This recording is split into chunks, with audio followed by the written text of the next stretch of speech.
Hey everyone, welcome back to the channel. Today I want to just kind of give my overview of case prep. After it's been full length sized, I'll go through and do case prep. I'll trim it. If you want to see the trim video, I'll try to link it. I'm not that technologically advanced, so you might have to just go to the page, go to the videos, and scroll down to where I talk about the case trimmer that I use. I use the RCBS, quick trim or whatever, easy trim.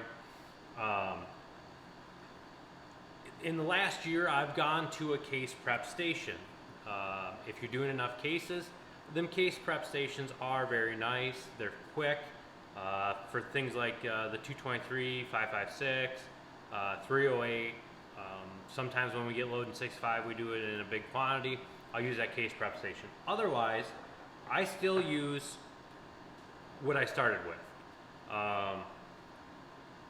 This is a large and small rifle pocket reamer for like your military crimps. I don't do a whole lot with military crimps. A lot of my 223 brass that I've been getting is either new brass with no crimps, or it's processed brass that's already been swedged, but sometimes I do need to touch them up, so I will use the reamer. When it comes to primer pockets, these two tools right here I think are the most important. I use them for uniforming the primer pocket to get all my primers seated to the same depth, and I use them for cleaning out the primer pocket. To me, the primer depth is important. I want to make sure that they're all the same. I don't have a spec for it, but it's below flush and all equally below flush. So I use this to ream out, clean up the bottom of the pocket. It uniforms it. If there's some carbon there, it cleans that out as well. The next tool that I use quite a bit is an outside neck chamfer. When I get it off of the trimmer, I'll take the burr off the outside with the outside neck chamfer. And inside chamfer, I inside chamfer every piece of brass before I put a bullet in it.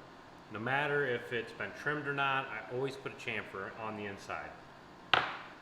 I've seen firsthand what not putting an inside chamfer does. The first thing it does is it will strip some of the jacket of the bullet off. You'll see a little bit of copper. When you seat the bullet, you'll see that little copper burr all the way around it. Depending on the bullet construction, the bullet shape, that is actually trimming off where the bearing surface is, and you can get a little bit of cant of that bullet going down the barrel, and it leads to accuracy issues. The other thing it does is it can actually push that copper burr. If you don't see it at the top, it'll actually push it on the inside, and it makes more neck tension. What that extra neck tension can do is increase the pressure, and again, could be an accuracy issue. So again, for the tools, if you're doing a lot of reloading, just get a case prep station. I use a Lyman with the 6 pieces or 5 inserts on the top. It's quick, it's easy, it's not very expensive.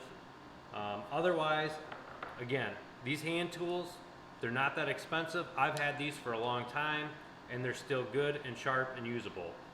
The one piece of case prep that I don't use, there's a lot of guys I know that use it. I personally don't think that the juice is worth the squeeze, is case annealing. If you're shooting bench rest, if you're shooting match, if you're shooting PRS, anything like that, I see the need to anneal. The average guy, I don't see the need to anneal. Especially like for me, I do load a lot of 6 arc, 22 arc. They're 54 cents a piece. If I only get 2, 3, 4 reloads out of them, it's not the end of the world. They're 54 cents a piece. I'll just get more, and that's the market value on them. Things like 6.5 Creedmoor, brass is readily available. It's fairly inexpensive. 308, same way. Like I said, a lot of things, I don't see the need to anneal, because if you get 3, 4 reloads out of it, and you look at it and you're like, you know, the accuracy is deteriorating on the 4th load or 5th load, or the cases are starting to crack, I just buy new brass. Or a lot of what I do here is I will break in a gun, a new rifle with factory ammo. I just buy factory ammo. I don't worry about using reloads to break in a rifle. By the time I get done with that break-in process of somewhere around 40 rounds for the initial break-in, I just got 40 rounds of once-fired brass. I have 5 or 6 rifles here that I check on a regular basis because I use them for ammo testing as I'm reloading. I cross-check it with factory ammo that I know shoots very well out of that rifle. So every time I cross-check it, do sighters with it, I might swap a scope from one to the other, and I use factory ammo to get me close to 0. Every time I do that, I'm gaining once-fired brass. The majority of what I do here is oriented around hunting. Coyote hunting, deer hunting are the big two. Coyote hunting, a lot of times we're thermal hunting. You're not going to get that spent casing back. When it gets ejected out of, say, like our AR platforms, it gets thrown, it's dark, you're in tall grass or around bushes. If you're deer hunting and you take a shot in the bushes, you eject that casing, you're not going to find that casing back. So again, you're going to have to add cases in irregardless to make up for the ones that are lost. And at that point, again, I don't see the value in an annealer on my end. And you know, I load thousands of rounds a year and I don't have one. So if you're starting out and you're looking at one and you're not going to be shooting PRS, you're not going to be shooting bench rest, you're just going to be a practical reloader, mostly for hunting. You want the most accurate hunting rounds that you can get for your rifle, tailored to your rifle. I don't think that annealer should be on your list. That's my personal opinion. If you buy one, good. You know, learn it really good. Those things can be finicky. If I was going to get one, I'd get one of the amp ones where you sacrifice one piece of brass and it makes a profile for that brass, so that way you're not burning brass. If something were to happen, like the feed wheels on some of them ones, if they get a little bit sticky or something like that, you're burning up brass. If you got the torch too hot, if the bottle's half empty, if it's a brand new bottle, there's some adjustment stuff there that can ruin brass if you don't know what you're doing. So that's my piece on annealing, because I know that at some point it's going to be back in the comments again because it's already been there once. I don't anneal. I don't see the need to.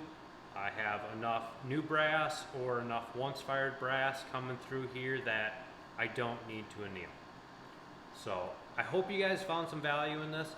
I'm going to be doing a few more of these videos of going through kind of the basics of reloading equipment, like my tumbler, my powder scales, things of that nature, kind of how I use them, what I do with them, and kind of what my thoughts are on the entry level versus the high-end stuff. Some things need to be are fine to be entry level, and some things you need to splurge and spend a little bit more money to help you out and make life easier in the long run. So go ahead, like, subscribe, and I'll catch you guys on the next video.